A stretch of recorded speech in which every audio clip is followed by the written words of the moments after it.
একটা বিষয় বলা হচ্ছে, সেটা হচ্ছে কালামুল্লাহ শরীফ, ওনার মধ্যে যিনি খালিক, যিনি মালিক, যিনি রব আল্লাহ ইরশাদ করেন, ফালা রাব্বিকা লা ইউমিনুনা হাত্তা ইউহাক্কিমুকা ফীমা শাজারা বাইনাহুম সুম্মা লা ইয়াজিদু ফি আনফুসিহিম হারাজাম মিম্মা কাদাইতা সাল্লিমু তাসলিমা।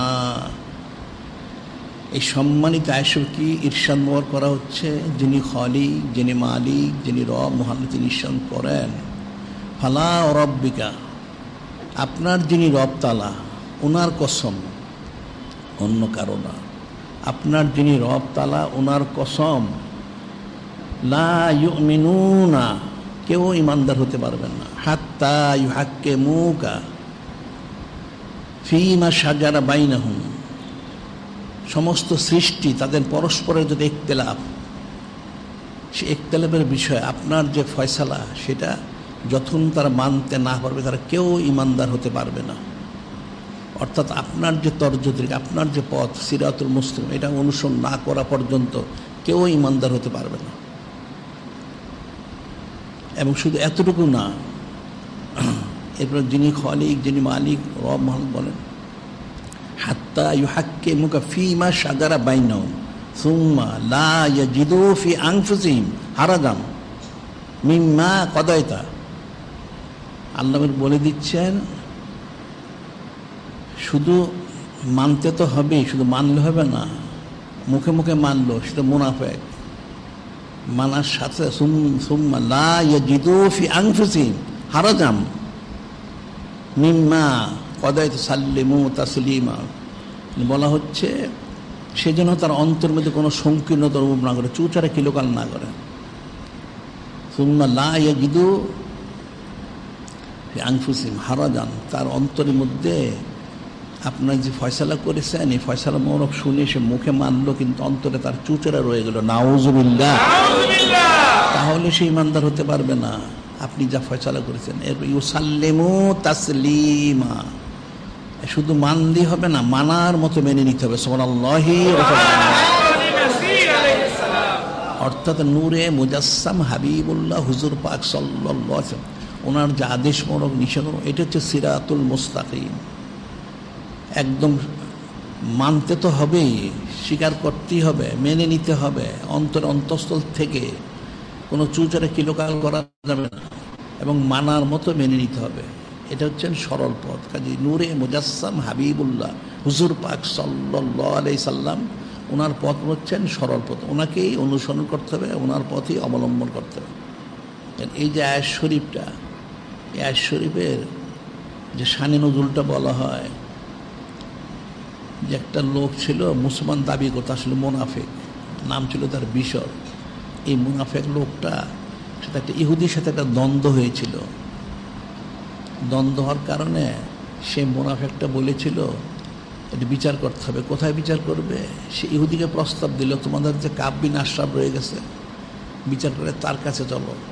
ইহুদি ব্যক্তি জানতো যে কাব বিন আশরাফ সে মানুষ থেকে টাকা পয়সা নিয়ে বিচার এলোমেলো করে। সে বলল না, এটা কখনো সম্ভব না। সে বলল তাহলে এক কাজ করো, যিনি তোমরা মানো, তোমাদের নবী রসুল নূরে মুজাসসাম হাবিবুল্লাহ হুজুর পাক সাল্লাল্লাহু আলাইহি ওয়াসাল্লাম, ওনার কাছে চলো।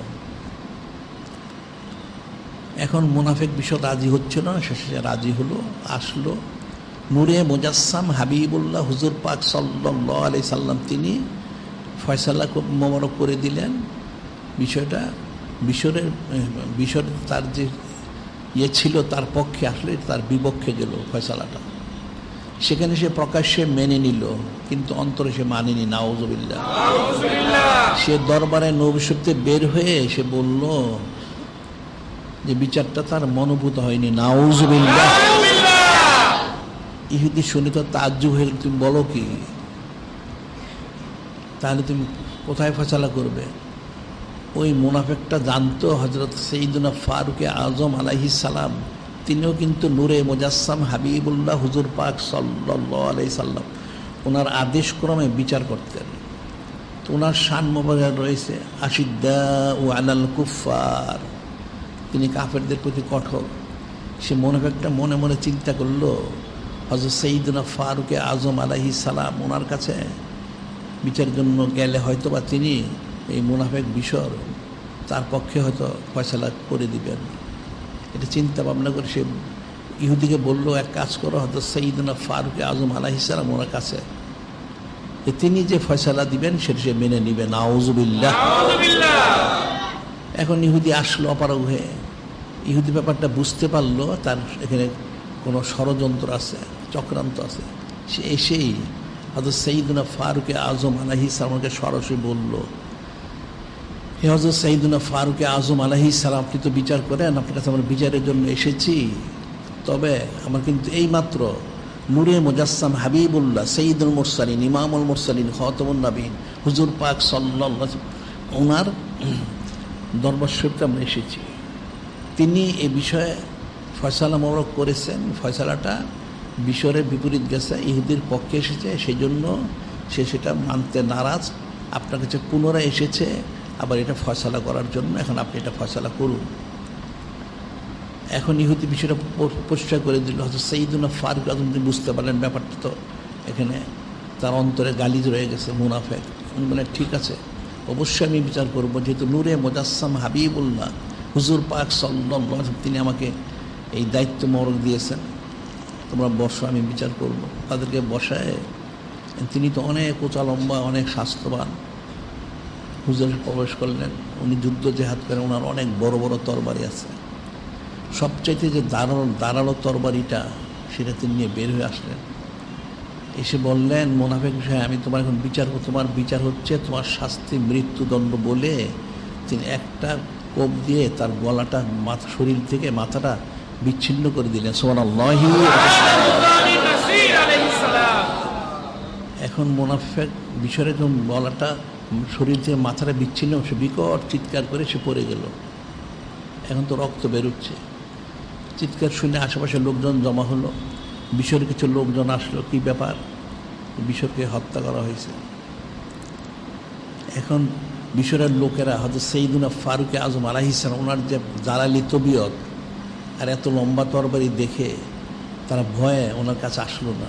তারা সরাসরি চলে গেল নূরে মুজাসসাম হাবিবুল্লাহ হুজুর পাক সাল্লাল্লাহু আলাইহি সাল্লাম ওনার দরবার শরীফে। তারা যে সরাসরি বলল, ইয়া রাসূল আল্লাহ, ইয়া হাবিব আল্লাহ সাল্লাল্লাহু আলাইহি সাল্লাম, আপনি যে হযরত সাইয়্যিদুনা ফারুক আজম আলাইহিস সালাম ওনাকে বিচারের দায়িত্ব দিয়েছেন, তিনি তো একজন মুসলমানকে হত্যা করে ফেলেছেন। নাউযুবিল্লাহ। এখন নূরে মুজাসসাম হাবিবুল্লাহ হুজুর পাক সাল্লাল্লাহু আলাইহি সাল্লাম, তিনি তো কখনো সম্ভব না। লাউ কানা বাদি নবিয়্যুন লাকানা উমরুল খাত্তাব আলাইহিস সালাম, আমার পরে কেউ যদি নবী হতেন, রসুল হতেন, সেই ব্যক্তি হতেন হযরত সাইয়্যিদুনা ফারুক আজম আলাইহিস সালাম, তিনি। সুবহানাল্লাহি। তারা বলল, তো তাই করেছেন, ঠিক আছে, তাইলে ওনাকে সংবাদ দাও। ওনাকে সংবাদে তিনি আসলেন। আসার পরে নূরে মুজাসসাম হাবিবুল্লাহ হুজুর পাক সাল্লাল্লাহু আলাইহি ওয়াসাল্লাম তিনি বললেন, কি ব্যাপার, তারা বলতেছে আপনি কোনো এক মুসলমানকে কতল করেছেন। তিনি বললেন, ইয়া রাসূল আল্লাহ, ইয়া হাবিব আল্লাহ সাল্লাল্লাহু আলাইহি ওয়াসাল্লাম, আপনি তো আমাকে বিচারের দায়িত্ব দিয়েছেন, আমি তার বিচার করেছি। যে কী বিচার করেছেন? সে একটা কাট্টা মুনাফিক, তার শাস্তি মৃত্যুদণ্ড আমি সেটা দিয়েছি। যে কীভাবে সে মুনাফিক হলো? মুনাফিক বিষয়ের লোকজন বলল, সে কী করে মুনাফিক করে, যে সে আপনি যে ফয়সালা মোবারক করেছেন সেটা সে মানেনি, কাজে তার শাস্তি মৃত্যুদণ্ড। এখন মুনাফিক বিষয়ের লোকজন বলল, তাহলে আপনার সাক্ষী কোথায়? সাক্ষী তো নেই, ইহুদি ছিল মাত্র, ইহুদি তো সাক্ষী গ্রহণযোগ্য না, আবার একজন মানে দুজন থাকতে হবে। হযরত সাইয়্যিদুনা ফারুক আজম আলাইহিস সালাম তিনি চুপ থাকলেন, যেহেতু ওনার কোনো সাক্ষী নেই। তিনি তাকে কতল করেছেন, শাস্তি দিয়েছেন মৃত্যুদণ্ড, সে মুনাফিক, যেহেতু সে বিচার মোবারক মানেনি। যখন তিনি চুপ থাকলেন, তখন যিনি খালিক, যিনি মালিক, যিনি রব মহান, তিনি এই আয়াত শরীফ নাজিল করলেন। স্বয়ং যিনি খালিক, যিনি মালিক, রব মহান, তিনি নিজেই কিন্তু সাক্ষী হয়ে গেলেন। সুবহানাল্লাহি। ফালা রাব্বিকা লা ইউমিনুনা হাত্তা ইউহাক্কিমুকা ফীমা শাজারা বাইনাহুম সুম্মা লা ইয়াজিদু ফি আনফুসিহিম হারাজাম মিম্মা কদাইতা সাল্লিমু তাসলিমা। আল্লাহ আয়াত নাজিল করে দিলেন, ইয়া রাসূল আল্লাহ, হাবিব আল্লাহ সাল্লাল্লাহু আলাইহি সাল্লাম, সাইয়্যিদুনা ফারুকে আজম আলাইহিস তিনি যা করেছেন সঠিক করেছেন। সুবহানাল্লাহি ওয়া কারণ আপনার রব তাআলা ওনার কসম, অন্য কারো কসম নয়।